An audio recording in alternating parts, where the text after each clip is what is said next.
So I guess last but not least, I'm pleased this morning to introduce one of our outstanding young faculty. Adam Rojan has been here for a year and has just done an outstanding job. He is a Midwesterner. He grew up in Illinois and then went to college and medical school at Brown, did his internal medicine training at Penn, and then went to the BI in Boston for his fellowship. We were pleased a year ago to recruit him here, and he's just done a great job in building a clinical practice. He's interested in GU cancers and in benign hematology and has an expertise in thrombosis, and is going to talk today about thrombosis of cancer. And I told Adam that the last time I heard a grand rounds on this topic was about 30 years ago, so it's probably overdue, and I think we'll all be interested to hear what he has to say. Adam?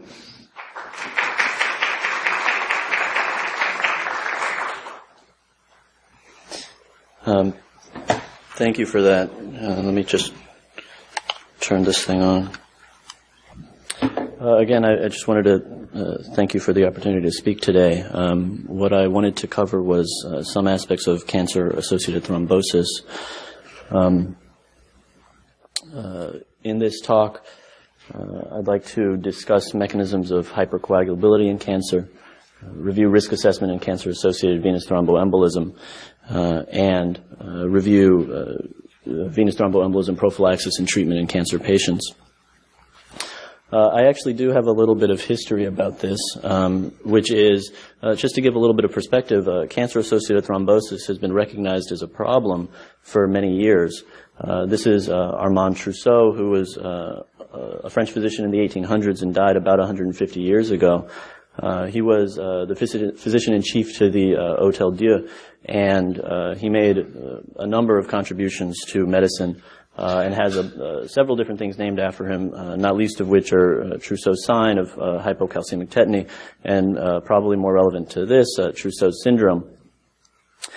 So he published a collection of his lectures in 1865, so 150 years ago. And the 95th lecture in this volume was entitled Phlegmasia, alba, dolens, which translates to painful white edema, and more or less just refers to a DVT. What he said in his lecture was, this is sort of a long quote, I have long been struck with the frequency with which cancerous patients are affected with painful edema of the superior or inferior extremities, whether or not either was the seat of cancer. The frequent concurrence of Phlegmasia albidolens with an appreciable cancerous tumor led me to the inquiry whether a relationship of cause and effect did not exist between the two, and whether the phlegmasia was not the consequence of the cancerous cachexia. In the rest of the lecture, he goes on to describe 3 patients who actually presented with VTE as their initial manifestation of either a new or recurrent malignancy. And so, it seems like he probably wasn't actually the first person to describe this, but 150 years ago, this is one of the earliest descriptions of a relationship between cancer and thrombosis. And, you often hear that the Trousseau syndrome refers to a syndrome of migratory thrombophlebitis associated with cancer, but, if anything, it seems that he was describing a more general relationship. The rest of his biography is actually pretty germane as well. 2 years or so after these lectures were published, he developed swelling of his own left leg. And a colleague and friend of his, Peter, later wrote about this. It was on January the 1st, 1867, when I went to give him my best wishes for the new year, that Trousseau told me with resigned sadness, I am lost. A phlegmasia which showed itself that night leaves me no doubt about the nature of my affliction. So he actually more or less diagnosed himself with Trousseau's syndrome, was found to have a gastric cancer, and died of it in June 27, 1867. Which I think is probably all the more reason why this deserves to be named Trousseau's syndrome. In any event, we can move on to more recent data. Obviously, we know quite a bit more about this today than we did back in Trousseau's time. Some things that I think are worth pointing out. So, of all cases of venous thromboembolism, 20% and perhaps up to 30% are occurring in patients with cancer. As Trousseau points out, for some of these patients, VTE is the first sign of their cancer. And so these patients are presenting both to oncologists, but they're also presenting to all of us. Cancer patients have a risk of VTE that is 5 to 6 times greater than the general population, and of all cancer patients, up to 10% or so will develop symptomatic VTE. If you look at rates of VTE at autopsy, the rates are potentially even higher than that, depending on the primary site of cancer you look at. And so, for instance, in pancreatic cancer patients, the rates have been reported to be up to 50%.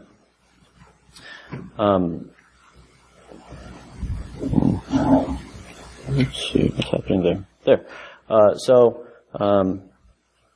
I don't think it'll necessarily take too much to convince the people here that this is an important problem, but certainly I'll point out that there are significant clinical consequences. This here is a study of cancer patients that were hospitalized with neutropenic fever. And in this study, you can see that inpatient mortality in these patients is increased to 15% in patients with VTE compared to 8% in patients without VTE. And this is true for both patients with metastatic disease and non-metastatic disease.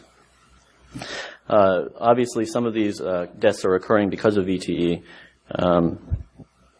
And studies show that VTE is the second leading cause of inpatient mortality in cancer patients.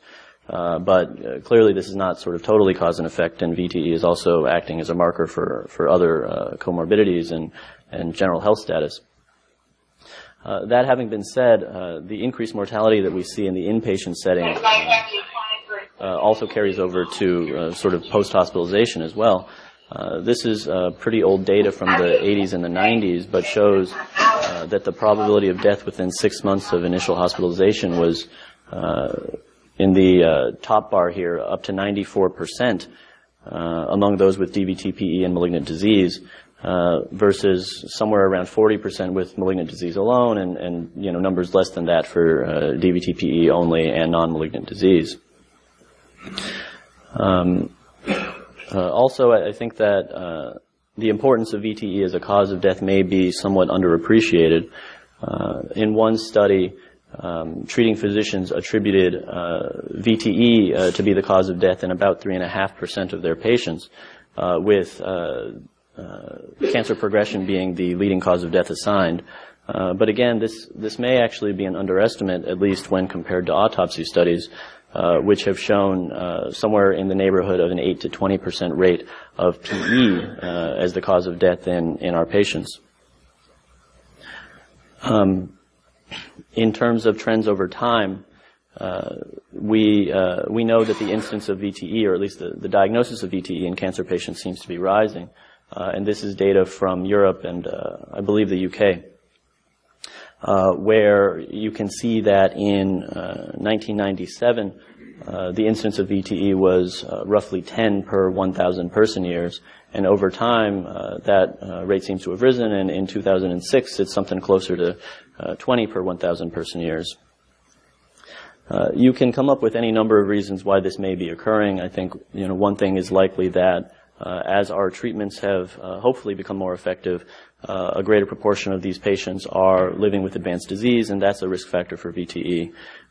Certainly, over time, the trends in use of imaging have probably increased, and so to some extent we're probably finding more cases incidentally that might otherwise have gone undetected.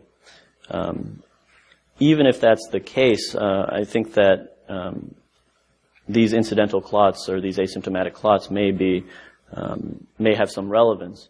And one sort of line of evidence to that point is this study of patients with pancreatic cancer, where you can see that the top line, and this is a survival curve, the top line is patients with pancreatic cancer without VTE, and they did the best, and patients with either symptomatic or asymptomatic VTE both did sort of similarly poorly. To move away from that, I'd like to spend a couple of minutes talking about normal hemostasis, because sort of understanding the mechanisms of hypercoagulability sort of understand what the defects in hemostasis are that are leading to thrombosis. One definition here of hemostasis is that it is a host defense mechanism to preserve the integrity of the closed high-pressure circulatory system. This system is normally inactive, but needs to be able to be activated quickly and carefully to minimize the risk of blood loss and minimize the amount of blood loss, but also so that clots form where we want them to and not pathologically where we don't. The basic steps of hemostasis are listed here. Formation of a blood clot requires platelet activation, adhesion, and aggregation, as well as blood coagulation. We sort of talk about these things as if they occur sequentially, and that's how I'm about to present them, but in reality they probably are occurring essentially simultaneously. To start with, the role of platelets. So, the first step obviously is some kind of injury in the endothelium, and let me see. To be honest, I'm not so good with this pointer. Maybe I'll use this. So here we see a break in the endothelium.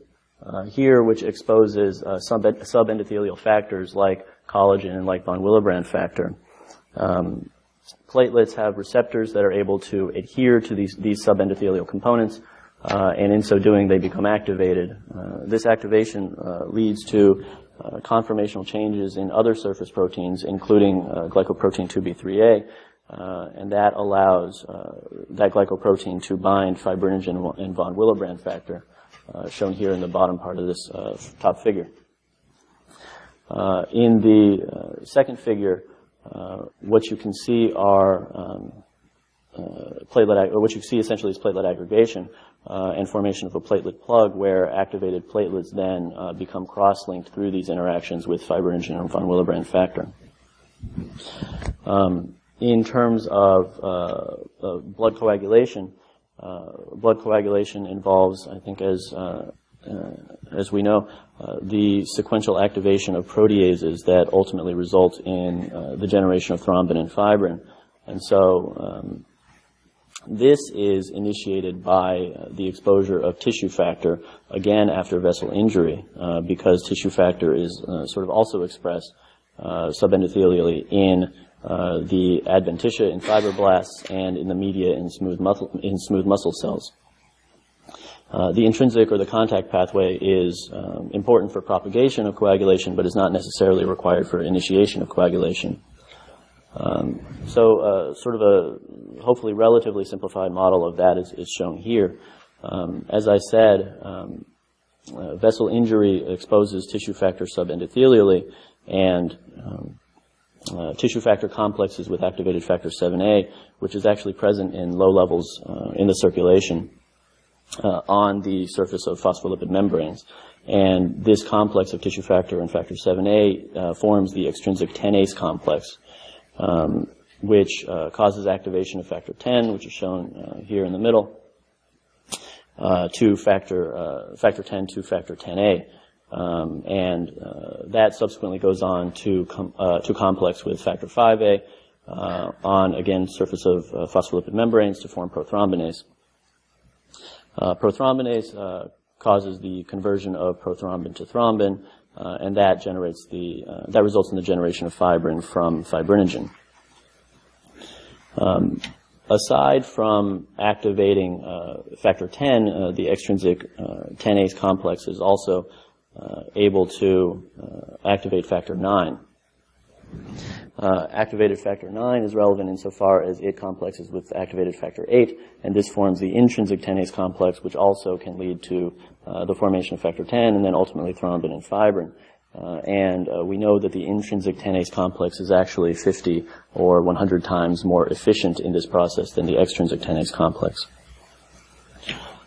Besides its role in the formation of fibrin, thrombin has multiple other activities, a few of which are highlighted here.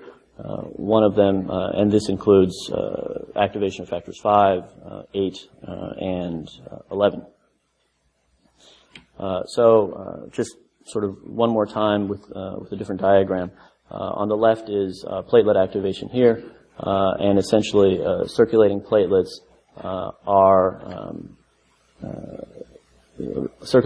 bind and are adhered to the site of injury via subendothelial connections with von Willebrand factor and collagen, and in so doing they become activated and then they aggregate and they cross-link. On the coagulation side of things, activated factor 7A is in circulation and binds to tissue factor that again is exposed after endothelial injury. This results in production of extrinsic tenase, and factor 10 can go on to form thrombin, and that results in the production of fibrin from fibrinogen, and again, in the end, you get a hemostatic clot.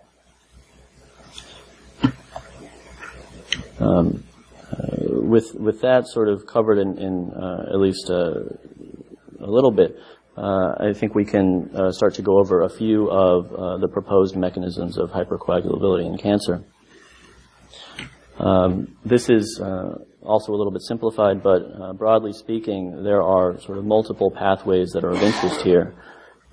We know that tumor cells are able to release procoagulant factors, and obviously I'll go into that in more detail in a minute. We also know that they produce cytokines and angiogenic factors, and that they express various adhesion molecules. And the release of procoagulant factors can lead to the direct activation of blood coagulation, and the production of cytokines and angiogenic factors, as well as the expression of adhesion molecules, can lead to activation of platelets, endothelium, and other cells, including other white blood cells. Ultimately, as with normal hemostasis, this leads to thrombin generation, fibrin formation, and cancer-associated thrombosis. So I think the first obvious question, again, is sort of what are these procoagulant factors that are being released by tumor cells? Given what I just told you about the importance of tissue factor in initiating normal coagulation, it obviously makes sense to look at what role tissue factor could play in cancer-associated thrombosis. And some but not all studies have shown that tissue factor expression on tumors correlates with VTE rates. For instance, we know that most pancreatic cancers express tissue factor, and a study has also shown that patients with pancreatic cancers that express high amounts of tissue factor have a higher rate of VTE than patients with pancreatic cancer that expresses a low amount of tissue factor, 26% in this study versus 5% for the low tissue factor expressing pancreatic cancers. In another cancer, in ovarian cancer, it has also been reported that patients with VTE have higher tissue factor levels of expression compared to matched patients with ovarian cancer without VTE. That having been said, these are studies that are looking at tissue factor expression in the primary tumor. And as we know, these clots are not forming at the site of the primary tumor in general. I mean, sometimes they are, but certainly not necessarily. And so if tissue factor really is important, then one thing that we need to do is identify how it's circulating in the blood. And so Dr. Miller mentioned that the last time he went to a grand rounds about this was 30 years ago. I mean, this is actually sort of 30-year-old data that started to answer this question. So this was a paper published in Science in 1981 by Hal Dvorak and colleagues. And what they found in tumor cell lines was that these cell lines were able to release a substance with procoagulant activity into the cell-free supernatant. But that this activity was lost in the cell-free supernatant after a period of ultracentrifugation. They then found that they could recover this procoagulant activity by resuspending the pellets, and so they tried to figure out what was in the pellets, and by electron microscopy, they saw that these pellets were composed of plasma membrane-derived vesicles, or what we sort of now call microparticles. And so it seems like something on these microparticles is likely the source of this procoagulant activity. The same investigators published another paper in 1983 that basically suggested or strongly suggested that this circulating procoagulant activity was tissue factor. And so they identified that this procoagulant activity required factor 7A to work, which is obviously a property of tissue factor. They showed that it worked by cleaving tritium-labeled factor 10, which again is consistent with how tissue factor works. And so they tried to inhibit it, and they found that they could inhibit it with an anti-tissue factor antibody. And so this was really the first evidence that these tumor-derived microparticles contain tissue factor as the source of their procoagulant activity. This has been an active area of interest more recently as well, and one study shown here demonstrated that the presence of tissue factor-bearing microparticles in patients with cancer was associated with an increased risk of VTE. So in this study, the top line, again, so this is a graph of the cumulative incidence of VTE over time, and patients with presence of circulating tissue factor microparticles, this is a small study, but of the 16 of them, 4 of them developed clots. And of the 44 people who were not found to have circulating tissue factor microparticles, one of those 44 was found to have a clot, and it occurred something like 16 or 17 months following the time of that the assay was drawn. And so certainly this is suggestive, although I will say that there are other studies that have not been able to demonstrate this finding, which I'm not showing you. Aside from tissue factor-bearing microparticles, what are the other components that contribute to this? Clearly, one thing that's important is the activation of blood cells, leading to thrombosis as well. So we've discussed that platelet activation is important in thrombosis and hemostasis, and one thing that we know is that platelets can be activated through interactions with tumors. Recently, there has been a great deal of interest in the role of neutrophils, and specifically these neutrophil extracellular traps, which are composed of chromatin associated with histones and sort of granular antimicrobial proteins, and are released as part of an immune response to pathogens. Aside from a role in innate immunity, it's known that net release can also be promoted by inflammatory stimuli, which would include things like tumor secretion of cytokines, including inflammatory cytokines and GCSF. And nets have been shown to be prothrombotic. This is depicted here, so you can see down in the lower right, here's a neutrophil, and it's releasing this net, which again is comprised of essentially DNA and histones and associated proteins. And a number of sort of proposed mechanisms are elaborated on here. One is that nets are felt to be able to activate the contact or intrinsic pathway of anticoagulation via the activation of factor 12. Second, nets are felt to be able to recruit platelets and activate platelets through interactions with von Willebrand factor, which can bind to these nets, or through interactions with histone proteins, shown here. A third proposed mechanism has been that associated proteins such as and enzymes such as neutrophil elastase can cleave anticoagulants such as tissue factor pathway inhibitor. And a fourth proposed mechanism has been that nets can bind tissue factor, which is shown here, and that can lead to the activation of the extrinsic pathway of coagulation. Clinical data to support this is relatively scarce still, but again, this is sort of an emerging and an interesting story. Moving away from that, I wanted to review some of the risk factors for cancer-associated VTE development. Broadly speaking, we can divide these into patient-related risk factors, cancer-related risk factors, and treatment-related risk factors. In terms of patient-related risk factors in the bottom left, we know that increasing age and worsening performance status are risk factors for VTE. We know that obesity is a risk factor for VTE. Various and many comorbidities have been associated with VTE, and so that includes things like infections, lung disease, liver disease, kidney disease, heart disease. Tobacco use is associated. A history of prior VTE increases your risk of having a second VTE, and various inherited thrombophilias increase the risk of VTE in both the general population but also in cancer patients.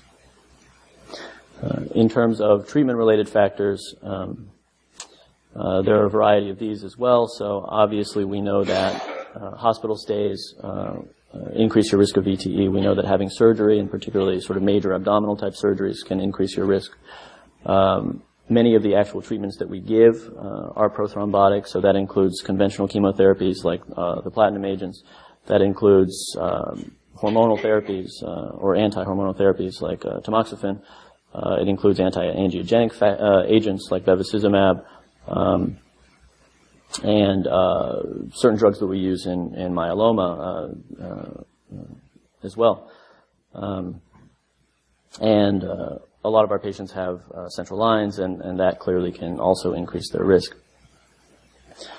In terms of cancer-related factors, the primary site influences the risk of VTE quite a bit, and I'm going to show you a chart of that in the next slide. Having more advanced disease, so metastatic disease is associated with higher risk than non-metastatic disease, and certain histologic factors like higher tumor grade and having an adenocarcinoma as opposed to other histologies are considered higher risk factors. You can find various data on which cancers are the most prothrombotic, and different sources don't completely agree with each other, but this is European data from 2013, and this, at least based on this data, you can see that the highest risk cancers are things like pancreas cancer, mesothelioma, lung cancer, brain cancer, stomach cancer. And then it goes on down to sort of medium risk cancers, and then the lowest risk cancers, according to this data, are things like prostate cancer, breast cancer, and laryngeal cancer. Although obviously, I'll point out that these are still increased, associated with elevated risk compared to this control group, which is at the very bottom. Based on what we know about these risk factors, various risk scores have been developed to try to help us to predict the likelihood that a given patient will have a thrombotic event. This is one of the simpler models that has been probably adopted kind of the most, and it was developed by Alok Khorana.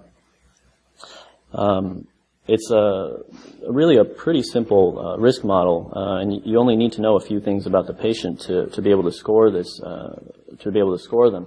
So patients get 2 points for having very high risk cancers, which are in this model defined as stomach cancer and pancreas cancer. Patients get 1 point for having a high risk cancer, which is lung cancer, lymphoma, gynecologic cancers, bladder and testicular cancers.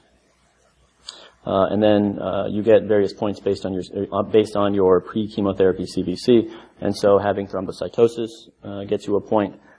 Having a hemoglobin less than 10 or being on erythropoiesis stimulating agents gets you a point. Or having leukocytosis gets you a point. And then having obesity with a body mass index of greater than 35 gets you a point. People who have 0 points are considered low risk. People who have 1 or 2 points are considered intermediate risk, and people who have 3 points or more are considered high risk. This has been looked at in a few cohorts at this point, or actually several cohorts at this point, and the model seems to work reasonably well in a variety of different cohorts. In the original paper describing the model, which is on the left here, they found that patients with high risk, so 3 points or more, had a roughly 7% risk of developing a VTE, which may not seem like all that much, except that the median follow-up time in this study was only about 2.5 months. So that's actually pretty significant. Patients with intermediate scores had a risk of about a 2% rate of VTE, and patients with low risk scores, meaning 0 points, had a less than 1% rate of VTE. As I said, this has also been looked at in different cohorts, and so on the right is data from the Vienna CATS cohort, where patients were followed for a longer period of time. And again, you can see that the score does separate people out into different risk groups. And so people with the highest risk scores of 3 or more had a roughly 18% rate of VTE at 6 months, compared to about 10% with a score of 2, roughly 4% with a score of 1, and 1.5% with a score of 0. In both of these studies, about 10% of people are falling into the high-risk category. So certainly it's not most of our patients that we are necessarily considering high risk. Moving on to prophylaxis and treatment. I'm going to show you data from a few studies on prophylaxis. So one study of prophylaxis was the PROTECHT study. This study randomized outpatients receiving chemotherapy for locally advanced or metastatic solid tumors 2-to-1 to either a placebo group or a group who received nadraperin which is a low molecular weight heparin, at a prophylactic dose for the duration of chemotherapy or up to 4 months. And this study included a total of 1,150 patients. In this study, what you can see is that nadraperin significantly reduced the rate of thromboembolism from 3.9% in the placebo group to 2% in the nadraperin group, which was statistically significant. And rates of major bleeding were 0.7% in the nadraperin group and 0% in the placebo group, which was not statistically significant. And so this is one positive trial for the idea of prophylaxis. Prophylaxis was also studied in the SAVE-ONCO trial, which had a reasonably similar design. So again, outpatients receiving chemotherapy for locally advanced or metastatic solid tumors were randomized 1-to-1 to either the low molecular weight heparin semulaparin at a prophylactic dose for the duration of chemotherapy, or placebo. And again, the results are reasonably similar, which is to say they're positive, but maybe not necessarily that impressively so. And so semulaparin significantly reduced the rate of thromboembolism from around 3.5% in the placebo group to 1.2% in the semulaparin group, which corresponds to a hazard ratio of 0.36 and is statistically significant. Major bleeding rates seem to be the same in both arms at 1.2 and 1.1%. So, both of these studies are positive, and both of them show statistically significant reductions in thromboembolism. But, that having been said, it's hard to be totally overwhelmed by this data. The absolute benefit from either of these drugs in these populations is clearly low. And in just an unselected population of cancer outpatients, the number needed to treat to prevent one of these events is, 45 or 50. Semulaparin was brought to the FDA to try to be approved for this indication for cancer prophylaxis, and was actually rejected, which is why, it doesn't exist. And so, we have professional guidelines that are put out by the American Society of Clinical Oncology, and they recommend against the routine pharmacologic prophylaxis for cancer outpatients. I will say, though, that it does seem like these drugs are effective, and so I think one question is, can we find the right population of patients who might benefit from an approach like this? Can we identify a high-risk population that maybe we should be thinking more strongly about giving VTE prophylaxis to? And so multiple approaches have been suggested, and some are listed here, and I'll go through these. One idea is to use risk scores. One idea is to identify high-risk patients based on the site of their cancer, and one is somewhat more speculative, but to use levels of tissue factor-bearing microparticles. One approach, as I said, would be to use some kind of risk score, and in particular, what's been proposed is maybe using this Khorana risk score, which I showed you earlier. So this is an analysis, sort of a post hoc analysis of data from the PROTECHT study. Again, when you look at what the risk scores of patients are, about 90% of them, or 1,035, about 90% of them are falling into a low or intermediate risk group, and about 10% of them are falling into a high risk group. And so in the overall population, what I told you was that the a reduction in VTE and thromboembolism went from 3.9% to 2%. But if you actually just look at the 10% of patients who had a high risk score, the reduction in thromboembolism seems significantly more substantial, and goes from 11% in the placebo group to around 4% in the nadroparin group, in the low molecular weight heparin group. And so, that works out to a number needed to treat of somewhere around 15, which obviously, seems a little bit more attractive. And so that's one thing that we can think about. What else can we think about? So, the other thing we can think about is not using risk scores, but just taking patients with high-risk cancers and only giving thromboprophylaxis to them. And so, this is data this is the schema from the CONCO-04 trial, which looked at advanced pancreatic cancer patients who were on chemotherapy.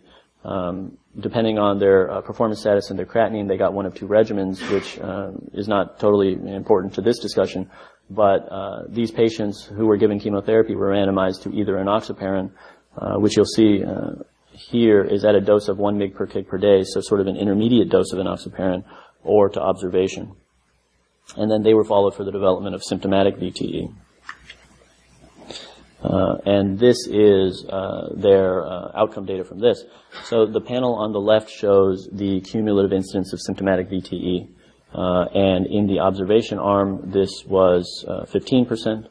And in the enoxaparin arm, this was lowered to 6%. And the risk of bleeding was not statistically significantly increased, and so bleeding risks were 7% in the observation arm and 8.3% in the enoxaparin arm. And so that's a thought as well. The last approach, which I said is sort of a little more speculative, would be to try to use tissue factor-bearing microparticles and use levels of those to decide who does or does not need prophylactic anticoagulation. And so, as far as I can tell, this has only been studied in one small trial, where the investigators took advanced cancer patients with high levels of circulating tissue factor-bearing microparticles and randomized them 2-to-1 to either enoxaparin at a prophylactic dose of 40 milligrams a day or observation. Patients in the observation arm had a cumulative incidence of VTE at 2 months of 27%, and patients in the enoxaparin arm had a cumulative incidence of VTE of 5.6%. Obviously, these are small numbers, and the p-value for this was actually, I think, 0.06. So, again, it's interesting, and I think that we need to, if we're going to pursue this, then obviously it would need to be replicated in a larger study.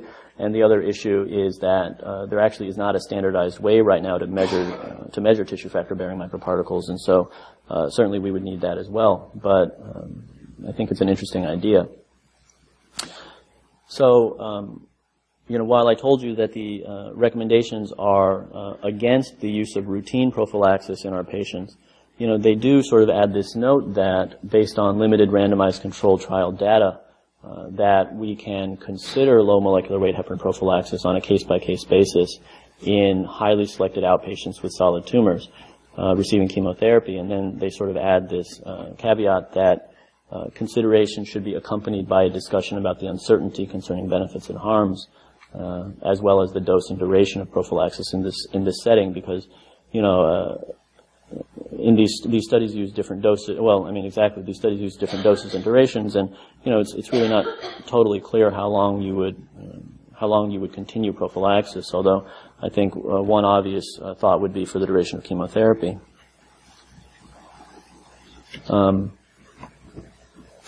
Let's talk about treatment.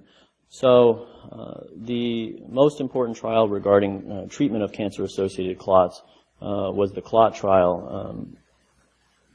This study took cancer patients with acute symptomatic proximal DVT, PE, or both, and randomized them 1-to-1 to sort of a relatively standard treatment arm, which is with low molecular weight heparin with dalteparin for 5 to 7 days to bridge them to a vitamin K antagonist, so Coumadin, for a total of 6 months with a goal INR of sort of standard at 2 to 3. And randomize them, and randomize the other arm to low molecular weight heparin alone with dalteparin for 6 months, initially at 200 international units per kg per day for the first month, and then 150 units per kilogram per day for the next 5 months. The trial reported a significant improvement in the dalteparin arm compared to the vitamin K antagonist arm, with a cumulative incidence of recurrent thromboembolism at 6 months for the vitamin K antagonist arm of 17%, compared to 9% in the dalteparin arm, which translates to a hazard ratio of 0.48 and is statistically significant, obviously. The bleeding rates in both arms were about the same at around 5%. So obviously, this and other studies similar to this show that the use of low molecular weight heparin compared to vitamin K antagonists are a considerable improvement in our patients. That having been said, I'll point out that a recurrence rate of 9% at 6 months is still quite high, and so I mean there's plenty of room for improvement here. But that having been said, this is sort of what we have right now, and so again, the guidelines say that the recommendation for long-term anticoagulation for treatment is low molecular weight heparin. Vitamin K antagonists are considered an acceptable alternative if low molecular weight heparin is not available. And then they sort of also note that, they sort of say here that at least 6 months is preferred, but, consideration of anticoagulation beyond 6 months is something to consider, particularly in patients who continue to be on chemotherapy or continue to have active cancer with metastatic disease. The last thing that I wanted to touch on is this issue of what about using novel oral anticoagulants in cancer patients. There clearly are a number of reasons why it would be attractive to use novel oral anticoagulants in our patients. I think for, patients hate injections, I think is certainly one reason. And then, fixed dose, no monitoring, that sort of thing. So certainly we know that in the general population that these drugs, the novel oral anticoagulants, are as effective and likely safer than warfarin, particularly in things like catastrophic bleeds, like intracranial bleeds. However, the evidence in cancer patients is, I would say, fairly lacking. Almost all of the available data on the use of novel oral anticoagulants in cancer patients comes essentially from sort of looking at the subgroups in the larger trials where the novel oral anticoagulants were studied against warfarin, and the cancer patients in these trials were underrepresented. So between 2 and 9% of patients in these trials had cancer, whereas what I told you when we started was, cancer patients make up 20%, give or take, of all VTE patients. And they were highly selected, meaning, that I think these were these essentially were healthier cancer patients than the cancer patients we actually see in practice. Because of various exclusion criteria in these trials, like abnormal CVCs and bleeding and things like that. And so it's not totally clear how representative these cancer patients would be, and how generalizable this would be to really the patients that would be seen in a general oncology practice. That having been said, meta-analyses have been done of these trials of novel oral anticoagulants versus vitamin K antagonists in the subgroup of patients with cancer, and here's a figure from one of them. And it shows basically that the data suggest that the novel oral anticoagulants are sort of as effective or maybe more effective. The odds ratio here is 0.63 so as effective or possibly more effective than warfarin. There are also sort of analyses of safety data, and again, they appear to be at least as good and possibly better in terms of bleeding risk. But as I said, I think there are really several things we need to consider before we apply this data broadly. One, as I said, is sort of how well do these patients really represent the patients we actually see in our practice. And two, and I think probably more importantly, is that this is all data of these novel oral anticoagulants versus warfarin, and so, or against vitamin K antagonists. And so, you know, this certainly may be some degree of justification for using these drugs when you're otherwise contemplating warfarin, but you know, it's not necessarily justification when you're contemplating, you know, using this versus low molecular weight heparin. And so, you know, what we really need are trials of these novel oral anticoagulants versus low molecular weight heparin in both the prophylaxis and the treatment setting. And trials, those trials are actually ongoing, and hopefully we'll have more data to shed some light on this in the relatively near term. So again, what do the guidelines say? I mean, they basically say that right now, the use of these drugs, of the novel oral anticoagulants, is not recommended for prevention or treatment at this time.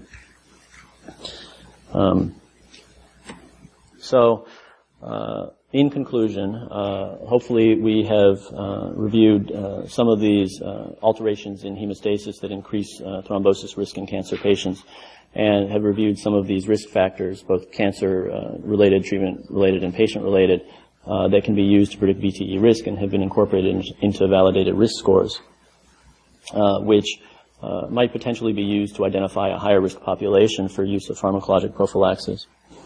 Low molecular weight heparins are the treatment of choice for VTE in cancer patients. And lastly, in terms of sort of other things to look at, we really need cancer-specific trials of these novel oral anticoagulants, and we need data on how they compare to low molecular weight heparin. Thank you.